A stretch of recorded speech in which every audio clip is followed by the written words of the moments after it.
O little town of Bethlehem, ஓ Bethlehem சிற்றூரே என்ற பாடலிலே பெத்லஹேமை பற்றி சில வரிகள் குறிப்பிடப்படுகிறது. பெத்லஹேம் ஒரு சிறிய பட்டணமாக இருந்தாலும் அதற்கு நெடிய வரலாறு உண்டு என்பதை நாம் வாசிக்கிறோம். ரூத், நவோமி இருவருமே பெத்லஹேமிலே வந்து தங்கி இயேசு கிறிஸ்துவனுடைய வம்சாவளியிலே அவர்கள் இடம் பெறுகிறார்கள் என்பதை நாம் பார்க்கிறோம். அது மாத்திரமல்ல, சாமுவேல் தாவீதை அரசனாக அபிஷேகம் செய்த ஊரும் பெத்லஹேம் தான் என்று நாம் பார்க்கிறோம்.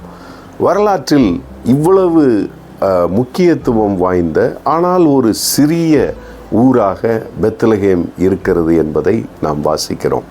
அந்த பெத்லஹேமிலே தான் ஆண்டவர் இயேசு கிறிஸ்து பிறப்பார் என்று முன்னறிவிக்கப்பட்டிருந்ததை ஏரோதின் அரண்மனையிலே இருந்த அந்த மத குருக்களும் அறிஞர்களும் கண்டறிந்து அதை அறிவித்தார்கள். பெத்லஹேம் சிற்றூரே அது சிறிய ஊராக இருந்தாலும் தன்னிடத்திலே உலக மீட்பர் பிறந்ததை நாம் பார்க்கிறோம்.